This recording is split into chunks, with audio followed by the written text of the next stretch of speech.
Good morning, everybody. It's Peter here from AJS, and it's my delight to welcome this morning Chris Sherwin. And Chris is from sunny Bendigo. Welcome, Chris. Sunny Geelong. Oh, I knew that. Yeah. I was in the right state. Good morning, Peter. Good morning, everybody. Good morning, Chris. And we're welcoming Chris back for his third time on the air, presenting a demo from a workshop from somewhere around Australia. So it's good to have you back, Chris. And it's good to see your expertise on display. I see you've got a bench packed full of goodies there for us today. I do have a bench packed full of goodies, Peter. Yeah, it's quite a bit to cover this morning.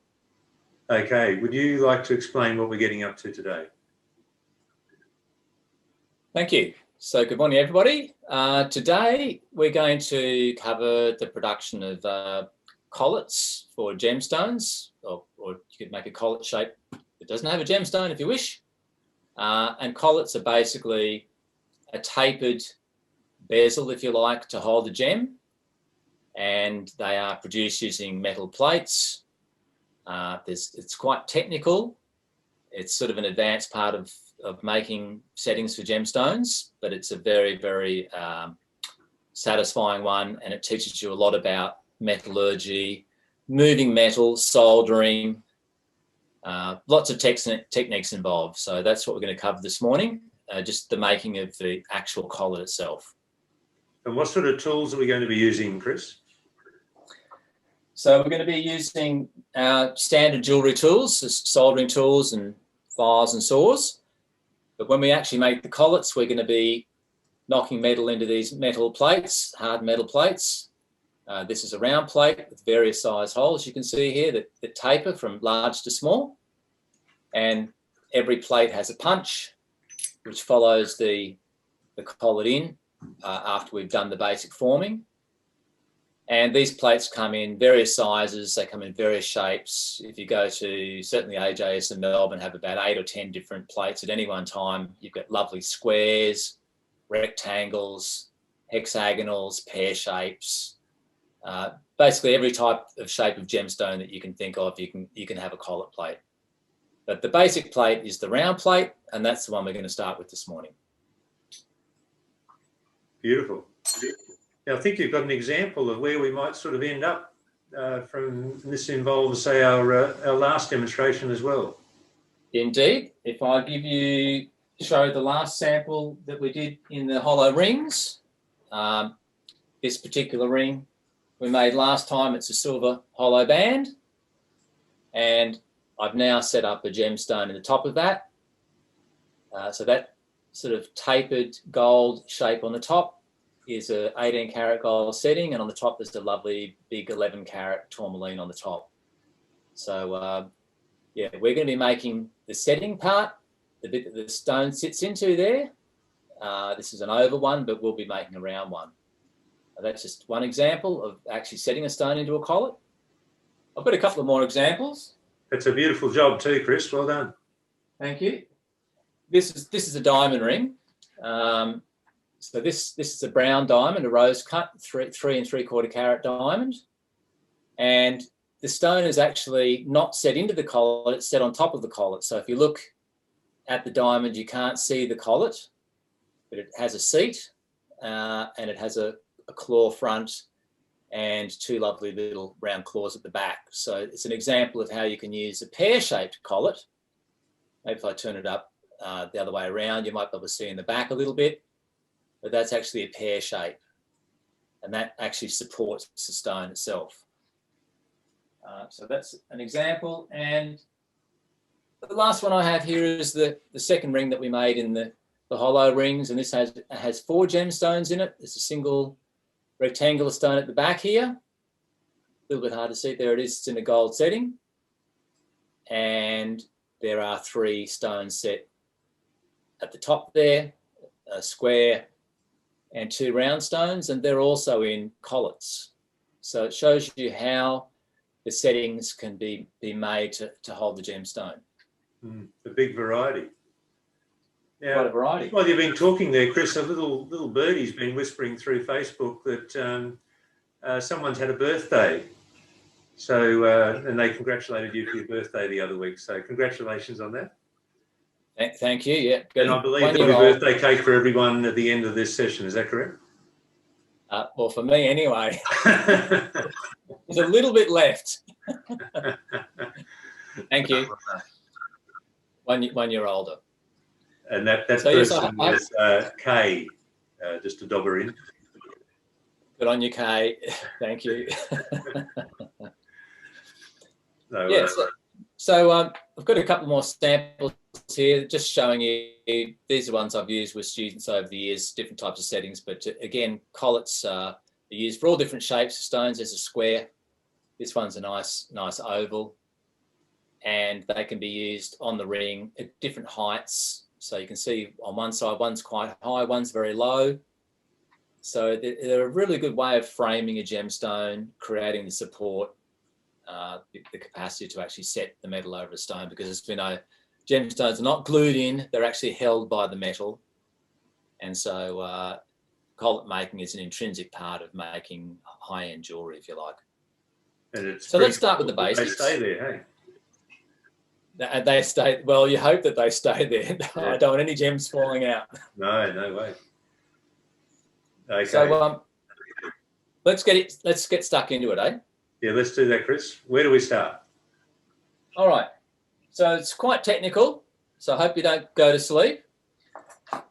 When you're trying to make a setting for a gemstone or a collet, most times you're making a collet to set a gem, you need to find out which opening on your plate suits your gemstone. So I've got a lovely big, I think it's an 8mm diamond here, quite a decent sized stone. And you're placing the stone over the plate. You don't lose it. It's actually only a cubic zirconia, but lost it.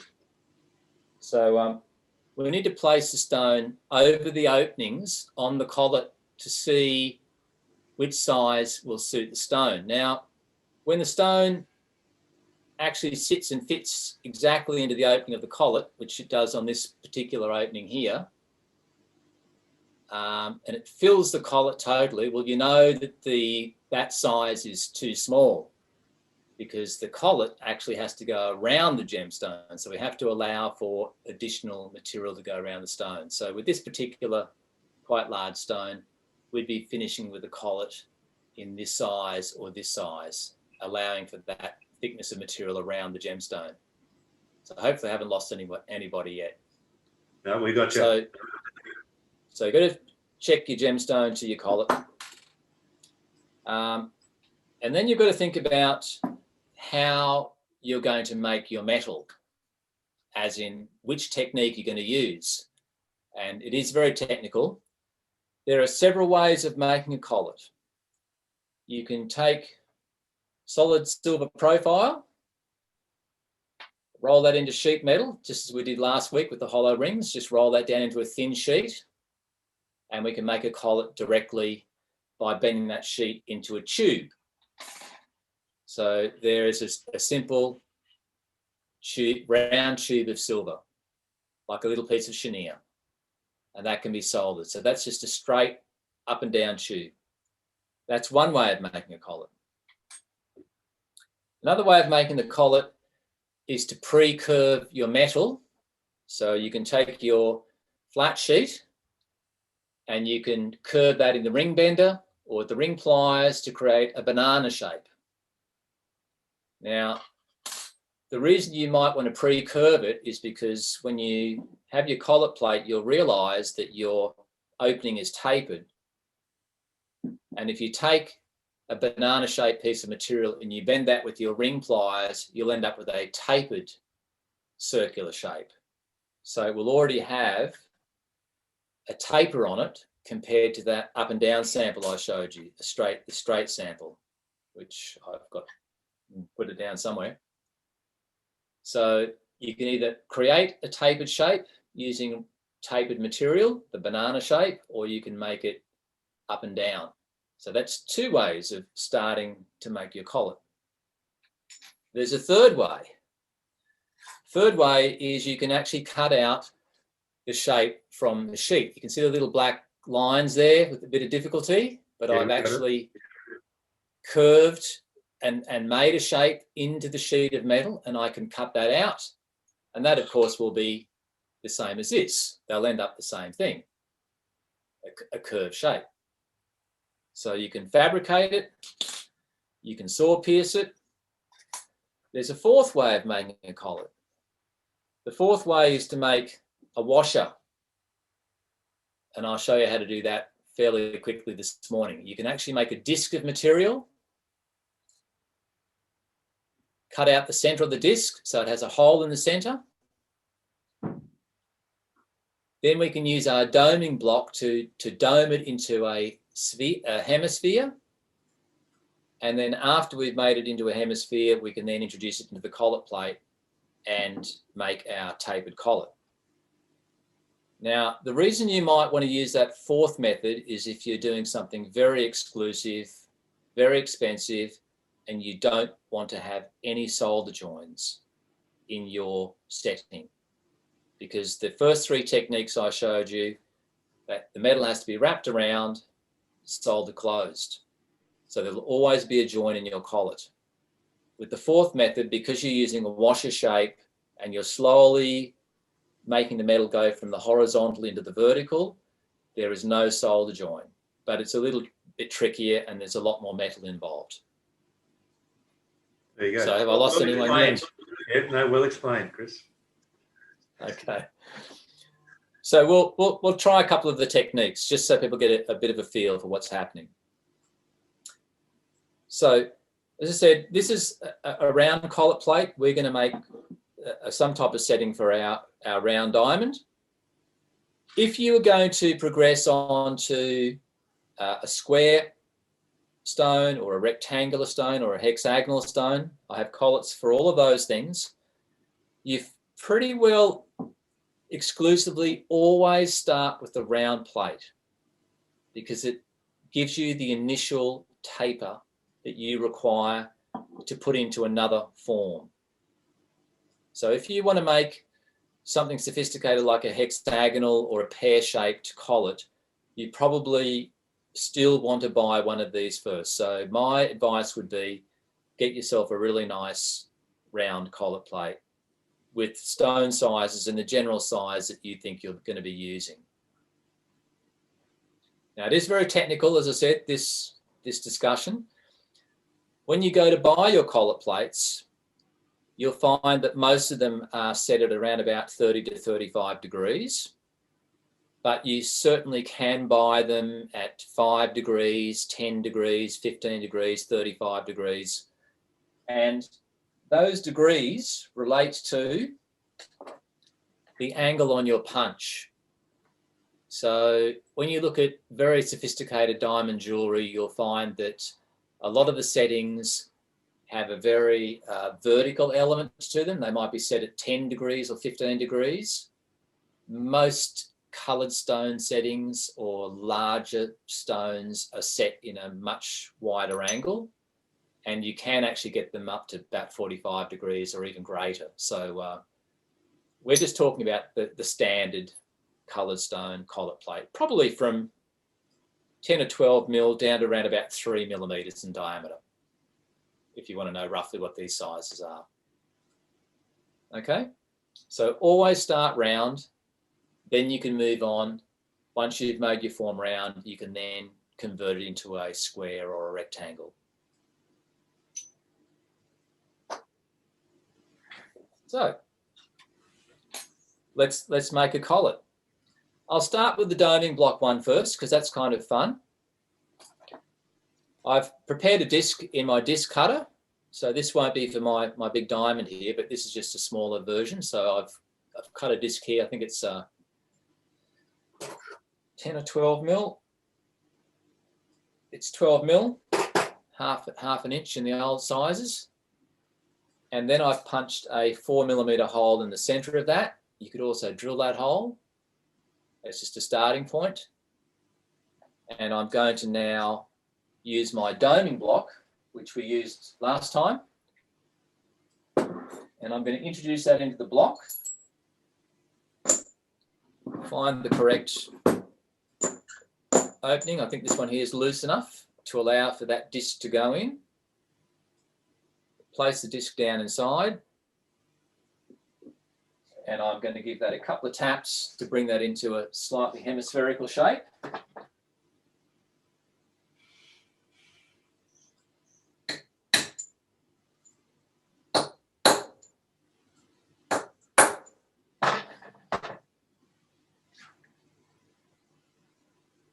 So that's roughly halfway down to where I want to get to. That's the first session.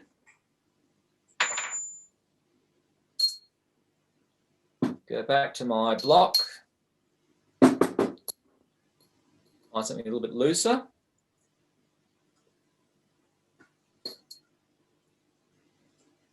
That should just squeeze in there. So that's now drop down inside, just inside the level of the block.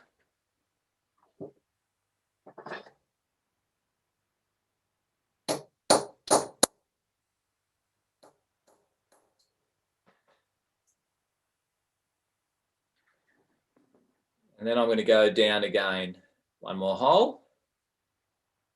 That's going to be a bit of a tight fit in there. You can just see it's just protruding just slightly.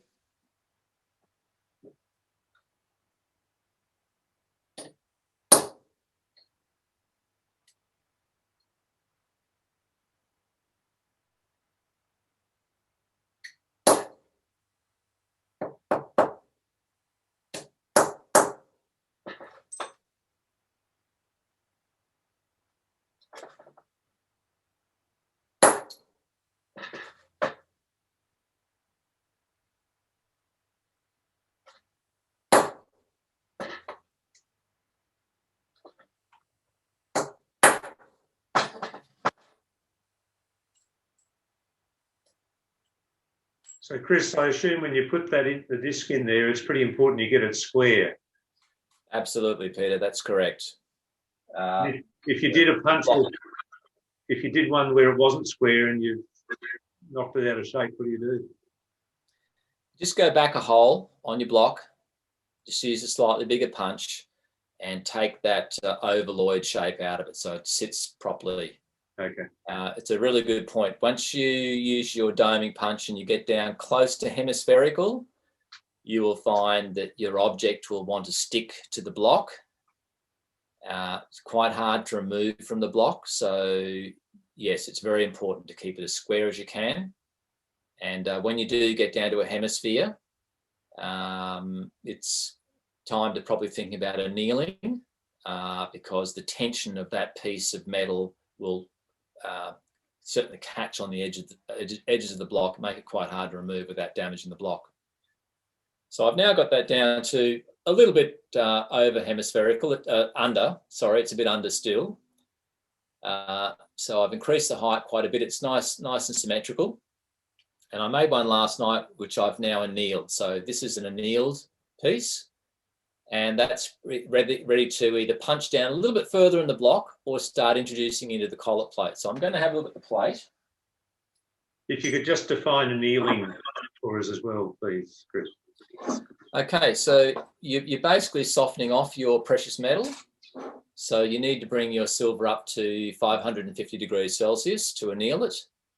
And that will soften the material. All the particles will rearrange so that the atoms allow themselves to lose their tension, and that means we can bend and work the material more easily before it rework hardens. Thank you. So I can now get that into my collet plate on the third largest opening. A little bit hard to see there, the light's quite bright here. And I can now attempt to start to stretch that out because I'm going now from a sort of a hemisphere, a curved shape, and I actually want to straighten the sides so it's got a taper to it, but the sides are straight. Now, when you're working metal, get a little bit of metallurgy here. When you're working metal, when you are forging metal, when you are hammering or squeezing it into shape, you are working with the true positive characteristics of the material. When you stretch or tear metal, you are literally like getting an old jumper. You are tearing at the fabric of the material, and it can result in, you know, negative consequences. So you always need to think about, when you hammer material from that annealed state that Peter was asking before, when it's soft, it's annealed. As you hammer or bend or form or smack into something, you are pushing the molecules around and they start to work harden. And that's okay. You get to a point where it's a bit too difficult to work, and then you can heat it up, anneal it, allow the particles to separate somewhat, and it takes the tension out of the material and you can continue to rework it. However, if you pull at material, if you stretch material, you are tearing at the fabric of the material. It's not what it likes. It prefers to be squeezed and punched than torn. So the risk is always that you'll tear your joint apart or you'll damage the material. So what I'm going to do now is slightly aggressive to the material, so I have to be very careful. It's a bit like people, really, Chris. We all prefer to be squeezed rather than punched or torn. So, yeah. That's not a nice little segue there. Okay, so I'm going to tap this quite gently, because I'm now using the punch not to make the collet bigger, but to actually open out that little hole at the bottom. The punch will fit through the hole, but the material is very tight on the bottom and it's wobbly on the top. So I'm actually tearing, if you like, that little opening at the bottom apart somewhat. So I have to be quite careful doing this.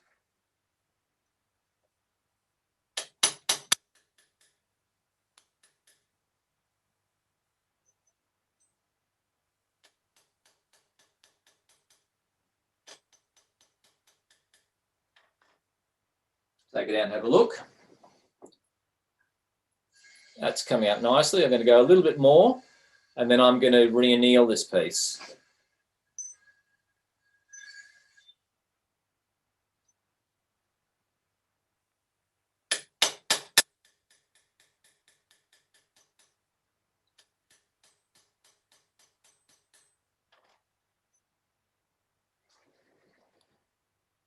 Yep, that's most of the way there. There are no tears. And I'm now going slowly from that very half round look, hemispherical look, to more of a rocket shape, slightly more vertical look. In fact, it's come up quite a bit. So I'm going to anneal that. Don't have any metho in my protective flux. Didn't do that this morning. Didn't do it in my preparation. Ah.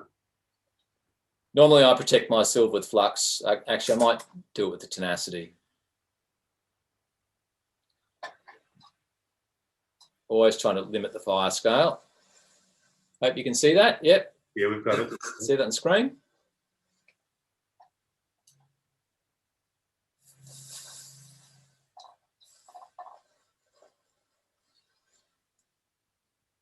And once the flux goes glassy, you've reached that 550 degrees.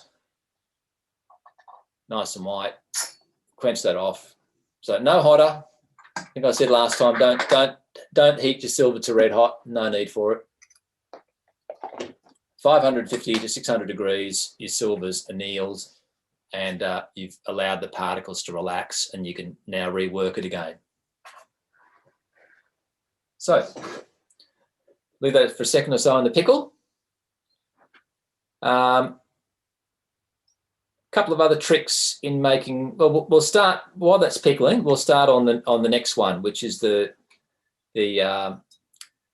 vertical walled collet, which is just made from the sheet metal. So that's bent around using the sheet metal to create a little bit of tubing, if you like, or chenier. So I might solder that through while I'm sort of chatting. Solder joint on that. In terms of solder, it's usually best to start with hard solder, but you know, in collet production, you're doing a lot of work to the collet. So again, if you feel that you can get away with using medium solder, you've got more flexibility. Most collets, you're going to file a lot of that solder away anyway, subsequently. So yeah, if you're finding you're having your joins split all the time, it might be because the hard solder is that little bit too brittle. But it is always best to start with your harder solders.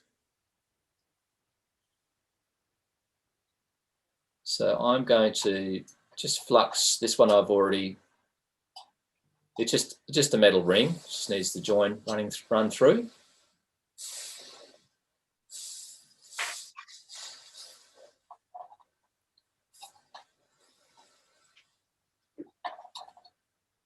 Make sure that's nice and clean. It's better to use your boracic rather than your tenacity for this, because you use up a lot of tenacity. It's very fumey.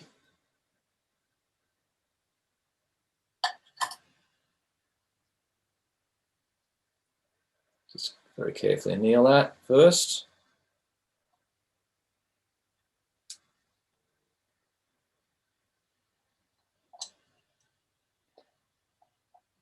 And I'm going to face the joint away from me.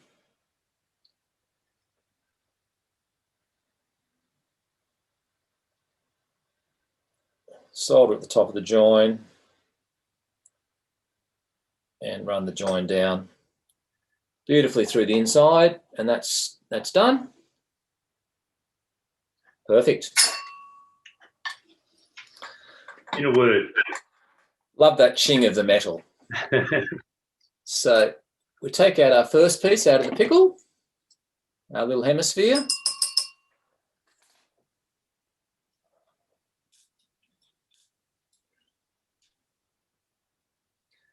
You know what I did? What's that? I annealed the wrong one. Oh no. I annealed my first sample, but that's all right. This will just take a split second. So I'll do the one that I really want to do. I wouldn't want my collet to split. I'd look very unprofessional, wouldn't I? Mm.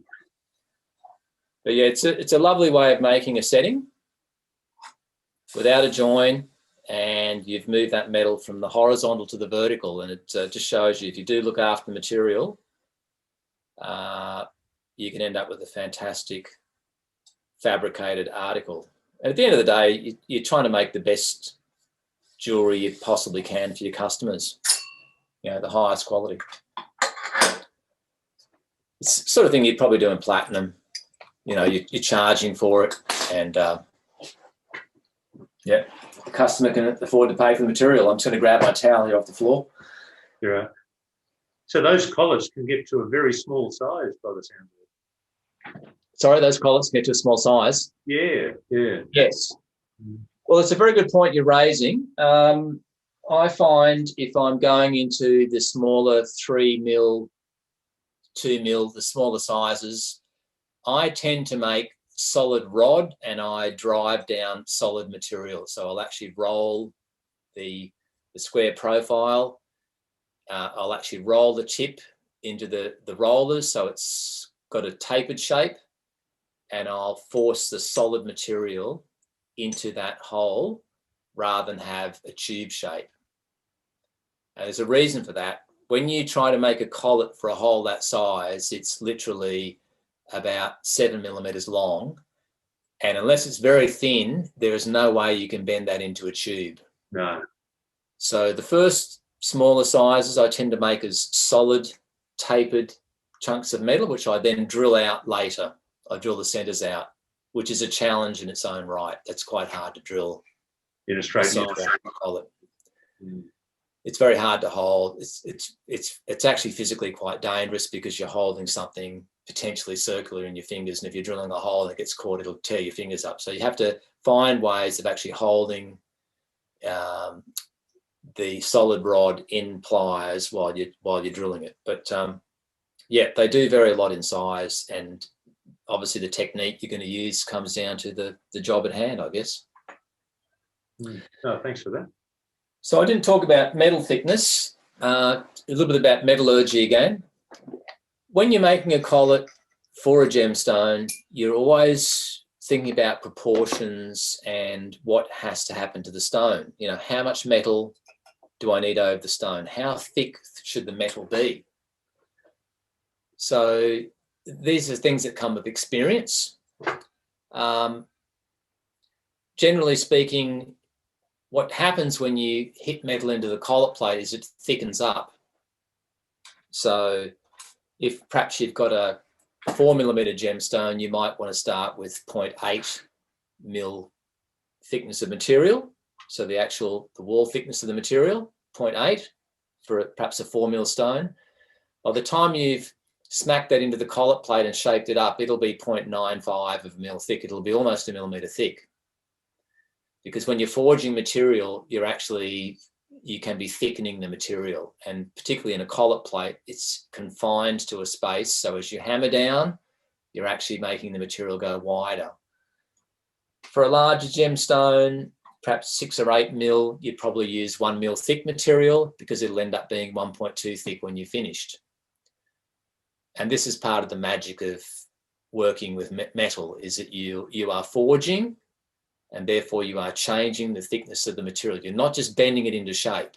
It's not like getting a 1 mil sheet and putting a right angle bend and soldering it down. You're actually doing a lot of work to the material, and so it's physically changing in its thickness. So something to keep in mind. Found that. I'm going to get lost here. I've got so many bits and pieces. Where do I put that other piece? It's over here. Okay, so that's annealed now, and I'm going to hit that again in the tapered collet plate to take that roundness off it. I'm almost in the vertical position, if you like. My punch left over here. Too many tools. Never.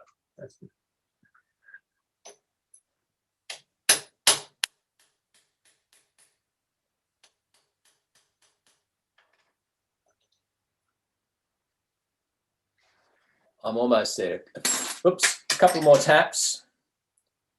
A couple more taps, and that will end up like the fabricated collet. So a little bit hard to see there, but yeah, I'm almost there, and I've made a collet without any joint at all.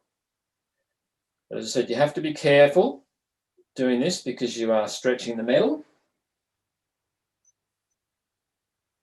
So I'm going to hammer it down, do a bit more compression.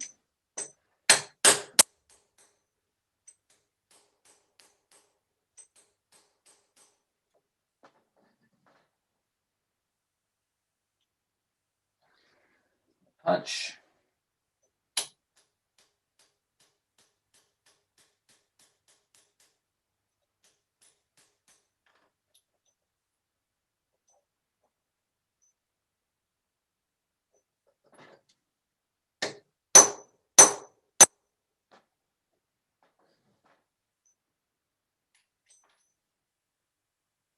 Beautiful.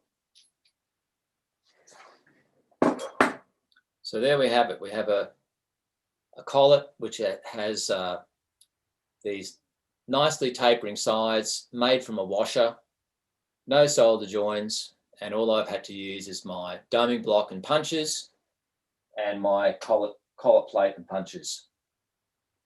So that now fits beautifully in that third hole, almost level at the top, and the punch is just used to press the metal out to meet the internal edges of the collet. So as I said, this is quite a technical exercise.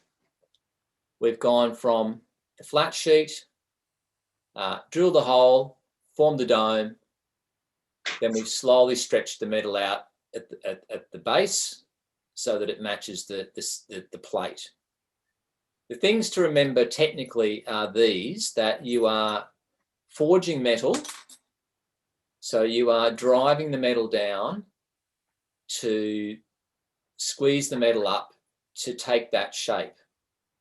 When you use the plate, you're obviously hammering on top of your metal, but you need to protect the plate because these are expensive, they're precious. This one is from Schmaltz in Pforzheim. I bought that 40 years ago. It's in pretty good condition. If you hammer directly on the plate face and you miss the collet, you'll damage the face of the plate. So always put a protective steel block over the top of your material, or you can use a brass strip and use your hammer onto that block so that you don't actually damage either the collet or your plate. When you're driving it down, you are thickening the metal. One common mistake that people make in making collets is that they start getting the shape and they immediately run to their punch because they think that the punch drives the metal into the collet. This is wrong. The collet is pushed down using your hammer and using that protective plate. To get to that collet shape, I'd probably anneal it twice during the process. So I'd start off, we'll start with this one I've just soldered. That was one I just soldered through. I'm going to have to go to another collet plate because this one's too small. I've got another round collet plate. How old's that one, Chris? This one's not as old, but it was a cheapie. So it's sitting in there, it's sitting about 3 millimeters proud of that opening. If I lift it out slowly, you can see how far it goes in. I'm going to smack that down.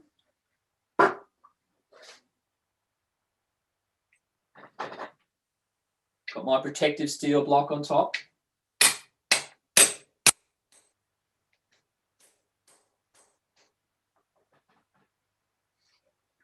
And it's now flush with that hole. So I'm forging the metal down, which means I'm squeezing the metal tighter. If I take it out, you won't see much, not a lot has happened, but I'm actually starting to really squeeze the base. That's the bit that goes in. And the metal is starting to thicken because the circumference, the diameter of that is getting smaller. The metal has to go somewhere. Going to go into the next hole down.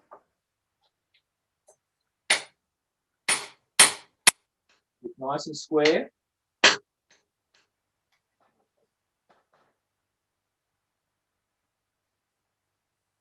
the next hole down. And it's starting to squeeze up, putting a lot of tension in there, and it's already, I can visually look at this and see it's picked up about 0.1 of a mil in thickness already. So I need to drive down a little bit further. Now every plate has its own punch. So this punch is exactly made for that plate. The other punch is wobbly, it's not made for that plate. So you've got to remember to keep your punches separate.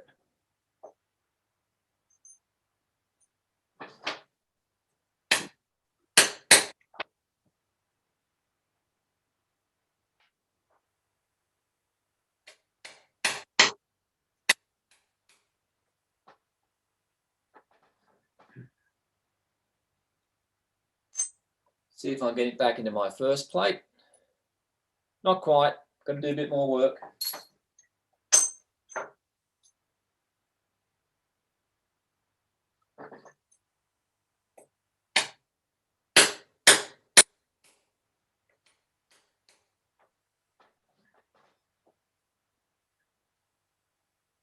And I've got a partial taper. You can tell by looking at your collet, you'll notice that it starts to get shiny where it's touching the plate properly. It's marrying the plate. So that's time to anneal that. If I keep punching down, I'll lose control of the top of the collet and it'll deform out of shape. So you have to sort of know roughly when to anneal. And I've done about a third of the work. I'll be naughty, I won't protect this. I'll just quickly heat this up to quench it and anneal it.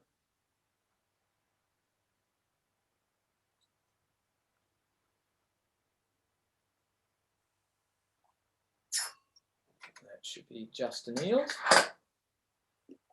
Just give that a moment in the pickle. So as I said, it's usually about 3 stages after soldering. There's the first push into the collet, get it positioned, start it shrinking in, do a fair bit of the work, anneal it, take it out, put it back into the plate again, force it in. You should be able to get it 2/3 of the way into the collet plate at the second working, and then re-anneal it again, and you should be able to drive it all the way into the plate so it's flush with the height of the plate, depending on the height of your material.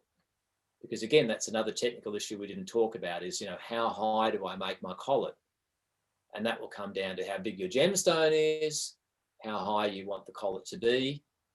But obviously, if you get over, say, 6 or 7 mil, you're driving down a lot of metal. So the average size would be around about 5 millimeters in height is the average size, and probably your average thickness would be around about 0.9 of a mil. But as you get bigger, you go into bigger settings. So there's one here which we'll do next week, which is actually making a claw setting. And that's actually for my large diamond here.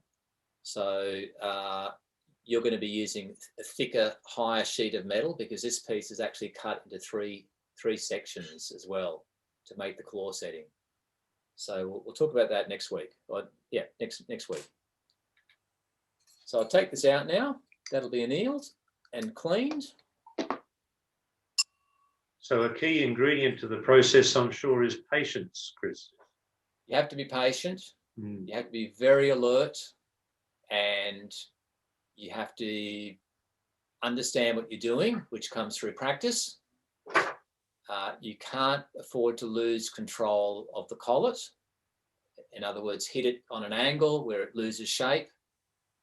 It's very hard to correct them once they get out of shape. You have to maintain control.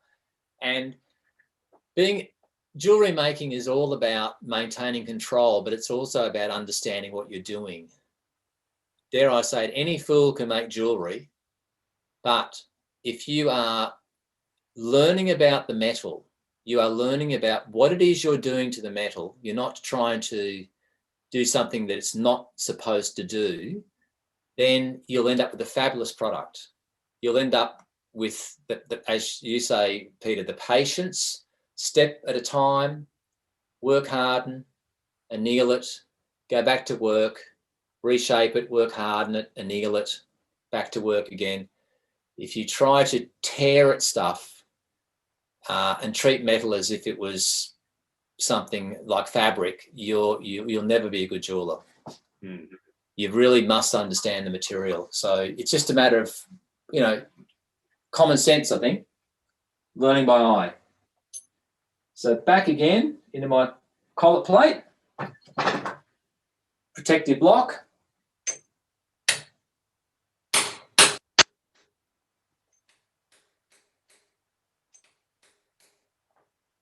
Down it goes.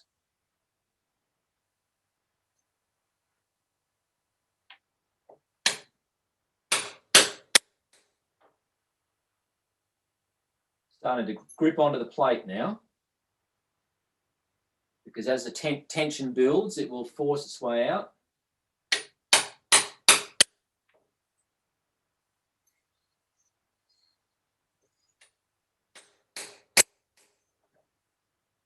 But don't be tempted to use your punch.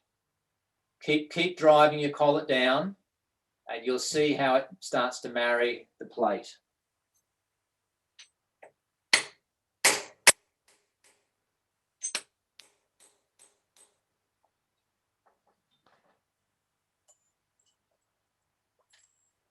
Beautiful. So I'm now 3/4 of the way up. I've got this shiny section there, and you can still see the white section at the bottom where it's not marrying the plate. But 2/3 of that collet is now marrying the shape of the collet plate. So I'm going into that opening there. See, it's not quite flush, still sitting up about 2 mil. But remember, we started in this next opening, and it disappears into that hole now. So you can jump from side to side depending on what you want to do. And you can also, with experience, learn to resize the collet without having to cut the join through all the time, because again, it's another technical aspect we haven't discussed about how to make the collet the right size in the beginning. Apart from placing your gemstone over the hole, you need to know how much metal, how long is the metal, when do I bend it around, when do I solder it, what do I do if it's too big, what do I do if my collet's too small. So these are the things that make collet stone setting and collet making extremely technical. But it's fun, and until you try, you don't know. Indeed. Just got some comments and questions coming through on Facebook there for you, Chris. And Robert said that he missed the start, but he asked, what gemstones will these hold? What gemstones? Yep. So any gem at all. You can make a collet to suit any gem. Diamonds, sapphires, amber, anything. Sky's the limit, Robert. And Chris has also asked, how difficult would it be making a collet with reticulated metal? It would be difficult, not impossible. You're probably going to lose a lot of your pattern, your reticulation, because one of the issues of using the plate is that one of the concepts of using a collet plate is you end up with very flush, clean internal and external edges to your shape. And if you've reticulated the metal, so you've done say a roller print or reticulated, which is a fused surface treatment, by driving it in here, you're going to squeeze all of that out again. So it's a good question. I think I'd find another technique for reticulating, or I'd make up my collet and then I'd actually reticulate the collet after I'd made the collet, which would be also quite challenging. Okay. It's doable. I think I'd make the collet first though, and I'd use the disc method without a solder joint, because you can't reticulate with a solder joint. So I'd use that no solder option, and then I'd make up the shape, and then I'd reticulate and see how you go. No worries. And a comment from Robert, faceted, I would imagine, or would cab stones work in them as well? Yeah, well, the example I showed was the cab tourmaline I set from last time. Yep. Faceted stones, half faceted, half cabbed. You can set any gemstone you want into a collet. We'll do that at some stage in the future. A setting how to set different gemstones and collets. No, beautiful. And Fliss thanks you for your comments, so that's great. Thank you. So we go back to finishing this one off. Yep. So I'm almost at the point where my sample was this morning. That was my finished sample. This is the one I'm working on. I've got just a little bit more tapping to do, and that'll have the same. You can just see a little bit of a white strip at the top on this one here. That one's not quite marrying the plate. So a couple more taps and that'll be marrying the plate. And once I've squeezed it down and it's marrying the plate, then I can use the punch, because the punch is then pushing the metal, that last little skerrick, you've already forced it into the plate, but it's actually sharpening up the inside of the collet. So a few more taps. Drive that in.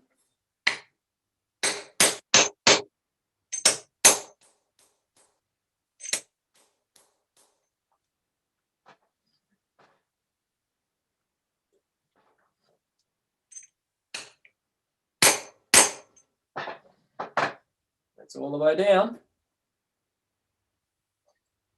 So you know what they say, Chris, don't you? I mean, you've made us resist using the punch up until now, but there's no show without punch. So there's no show without punch. Yeah.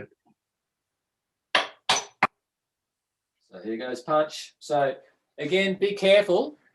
These are expensive tools. If I'm driving that into a steel block, then I've just driven my punch into the steel block. So these punches can only go into the small openings And once the tip starts to protrude, you need to have a lovely timber block like I've got. So just remember that. Safety first with your punches.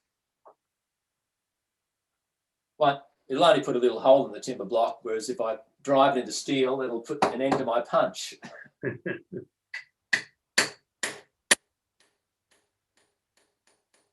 I'm now using the punch, keeping an eye on my join, because if I push out too far, I'll split the join.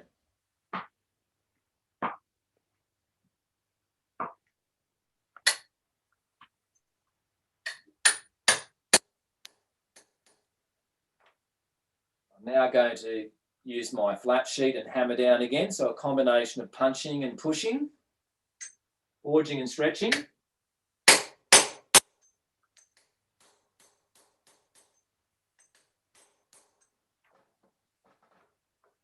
Fabulous. So my collet's in that opening there. You can see that, number 2. You can see the white of the silver. Yep. The punch has gone in. It's now stretched all the way to the outside, but only at the end. And that marries perfectly the exterior shape of that opening, and it now marries perfectly the interior or exterior shape of the punch. So that should be a nice parallel, reasonably parallel tapered collet. Sounds a bit obtuse, but the collet's tapered, but I want the metal internally to be relatively of the same thickness, and that's why you use the punch at the end to try and get your metal to be the sides, the internal and the external sides of your collet to be parallel. But it is a tapered collet. So that's done. I'm going to take that out. And it's not absolutely perfect. I could probably anneal that one more time. There's still a little bit of a white silver strip there, but I know that that's really sitting nicely against the plate. So again, one of the things about collet making is that you, particularly when you go from this to another shape, is that you don't want to be doing a lot of filing. You're paying a lot of money for a collet plate. It is a tool which gives you precision corners and edges, squares, or there's my square plate. And if I'm driving my collet into that plate and using the square punch, I expect the collet to come out looking as good as that.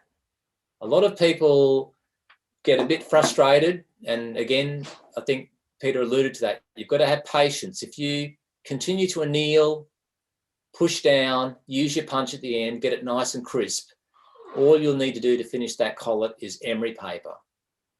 The minute I start taking to that with a file, human error will cause me to make that not perfect anymore. And jewelers want to have control, right? So you're trying to maintain control, have trust in your skill, have trust in your plates, look after your tools, and you'll end up with absolutely sharp, crisp, precision settings, which only need emery work to finish them off. So, thank you.